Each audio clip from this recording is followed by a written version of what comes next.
Halo, selamat pagi pemirsa. Bagaimana kabar Anda hari ini?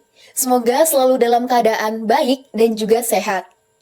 Pinky News kembali hadir menjumpai Anda dalam beberapa menit ke depan dengan sejumlah rangkaian berita teraktual dan menarik. Bersama saya Aisyah Sriaini, inilah berita selengkapnya. Pada Juli 2021, terungkap kasus dugaan kebocoran data 2 juta nasabah PT Asuransi BRI Life. Data yang bocor tersebut termasuk nama lengkap, nomor telepon, tanggal lahir, alamat, dan nomor polis nasabah. Dugaan kebocoran data ini diunggah oleh akun Twitter @underthebridge di forum online bridge.co dan dijual dengan seharga 7.000 US dollar. Untuk itu langsung saja mari kita simak tuntas masalah kebocoran data nasabah dari BRI Life ini dengan rekan kami saat ini, Najwa Indira, melaporkan suasana di lokasi setempat. Silakan Mbak Najwa. Baik, Aisyah dari studio, saya Najwa melapor situasi dari depan kantor PT Asuransi BRI Life.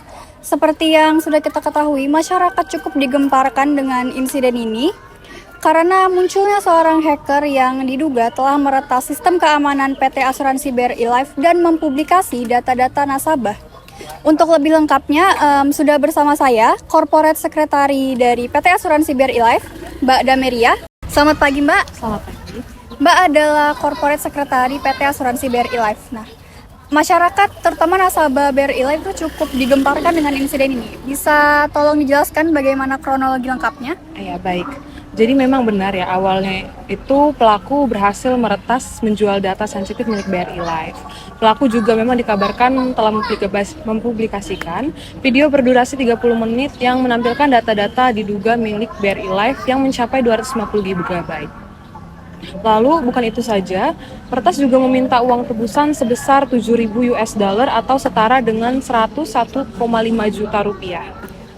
Kira-kira apa ada dugaan gimana bisa si hacker ini meretas sistem keamanan PT Asuransi BRI Life, Mbak?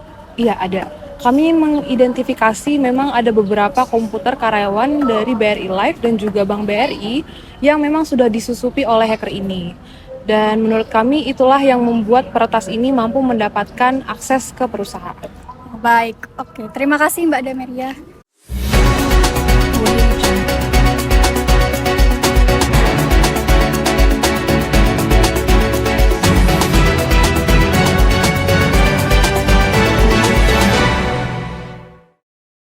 Oke, bisa dilihat situasi sekarang ini cukup serius. Diduga data-data pribadi milik nasabah sudah dijual di forum online milik sang hacker. Menanggapi kejadian ini, reaksi masyarakat terutama di sosial media kemarin cukup heboh. Namun bagaimana dengan reaksi mereka di luar dunia maya? Nah, sudah bersama saya Mbak Maya. Selamat pagi Mbak. Mengikuti dari kasus pembocoran data PT Asuransi BRI Life, bagaimana tanggapan Mbak?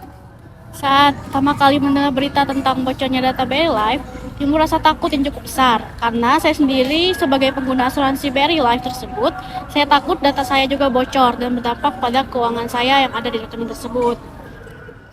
Apa Mbak kira-kira ada harapan apa untuk kasus ini?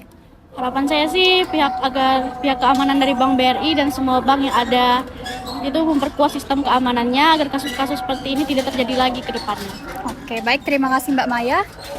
Mungkin cukup itu saja dari saya. Kembali ke Aisyah di studio. Baik, terima kasih Mbak Najwa atas laporannya. Dengan begitu, kita dapat mengetahui bahwa peretas menjual data sensitif BRI Life, mempublikasikan video data 250 GB dan meminta tebusan sebesar 7.000 US dollar atau setara 101,5 juta. Bahkan, beberapa komputer karyawan BRI Life dan Bank Rakyat Indonesia yang disusupi kemungkinan telah memberikan akses awal ke perusahaan kepada peretas. Begitu pula dari kacamata pengguna BRI Life, berita ini memang sangat mengejutkan dan membuat mereka takut, serta menaruh harapan penuh agar kasus ini tidak terjadi lagi ke depannya.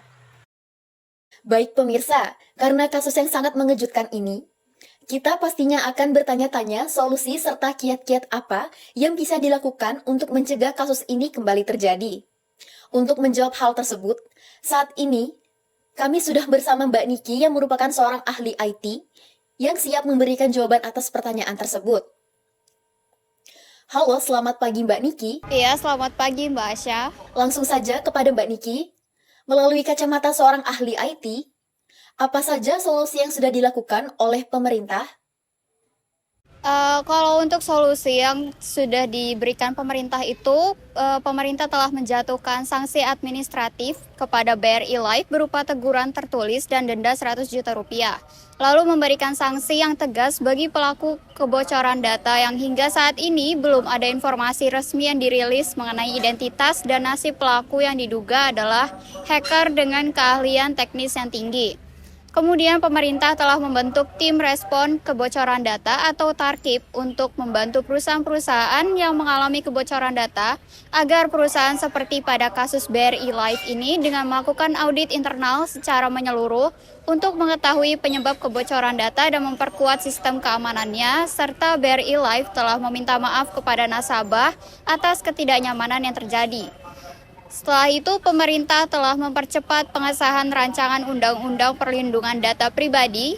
Kabar baik ya, RUU PDP telah disahkan menjadi undang-undang pada September 2022. Proses pembahasannya memang memakan waktu lama, namun pada akhirnya disetujui setelah munculnya beberapa kasus kebocoran untuk kebocoran data besar di Indonesia, termasuk kasus BRI Live. Kemudian untuk solusi lainnya itu bisa seperti meningkatkan penggunaan teknologi enkripsi data, melakukan audit keamanan cyber secara berkala, dan membangun budaya keamanan cyber di perusahaan-perusahaan. Oke, baik Mbak Niki. Kira-kira kiat-kiat apa yang dapat dilakukan masyarakat untuk mencegah kasus ini terjadi kembali, Mbak? Silakan Mbak Niki. Untuk solusi yang bisa dilakukan masyarakat untuk mencegah kebocoran data, yang pertama itu bisa meningkatkan kesadaran tentang pentingnya keamanan cyber.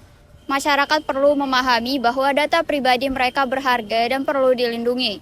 Mereka harus selalu berhati-hati saat membagikan data pribadi mereka kepada pihak lain. Kemudian, menggunakan password yang kuat dan tidak mudah ditebak. Password yang kuat harus terdiri dari kombinasi huruf besar, huruf kecil, angka, dan simbol. Masyarakat juga harus menghindari menggunakan password yang sama untuk berbagai akun. Kemudian yang ketiga adalah berhati-hati saat membuka tautan atau lampiran email yang tidak dikenal. Tautan dan lampiran email yang tidak dikenal dapat berisi malware yang dapat mencuri data pribadi. Masyarakat harus selalu memeriksa keaslian tautan dan lampiran sebelum membukanya. Kemudian yang keempat adalah menggunakan antivirus atau anti-malware yang terpercaya. Antivirus dan anti-malware dapat membantu melindungi perangkat dari malware yang dapat mencuri data pribadi. Kemudian dengan memperbarui perangkat lunak secara berkala. Perangkat lunak yang terbaru biasanya memiliki fitur keamanan yang lebih baik untuk melindungi data pribadi. Setelah itu, jika masyarakat mengetahui adanya kasus kebocoran data, segera laporkan kasus kebocoran data kepada pihak berwenang, ke Badan Cyber dan Sandi Negara atau BSSN, atau bisa ke Kepolisian Republik Indonesia.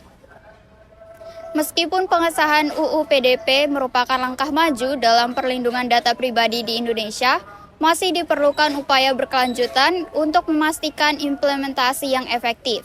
Semua pihak, baik pemerintah, perusahaan, maupun masyarakat, perlu bekerja sama untuk membangun ekosistem digital yang aman dan terpercaya. Itu saja dari saya, Mbak Aisyah.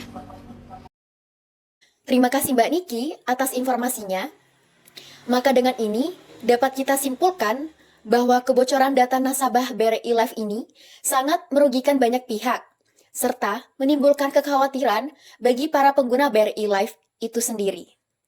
Mengingat bahwa pelakunya sampai saat ini masih belum terungkap dan pihak berwenang juga masih berupaya untuk menuntaskan selesai kasusnya ini.